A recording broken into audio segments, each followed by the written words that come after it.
Taigi mes kaip krikščionys turim tą pažinimą, kad koks yra Dievas, kokios yra Dievo savybės, kaip gelbėtojo, kaip gailestingo ir galingo karaliaus.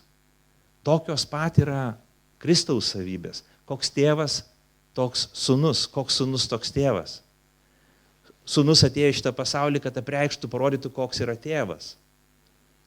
Kai žiūrime į sūnų, mes matome tėvą. Kai mes girdime tėvą, mes girdime sūnų. Tarp sūnaus ir tėvo nėra skirtumo, nėra nei šešėlio skirtumo. Tai ta pati dvasia, tai tas pats Dievas, tik skirtingi dievybės asmenys.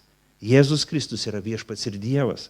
Todėl mūsų atpirkėjas, viešpats Jėzus, kuris gims į šį pasaulį, ir yra tas gailestingas ir galingas gelbėtojas, Dievas, kuris ir išpildys šį išgelbėjimą savimi. Jis teis šį pasaulį.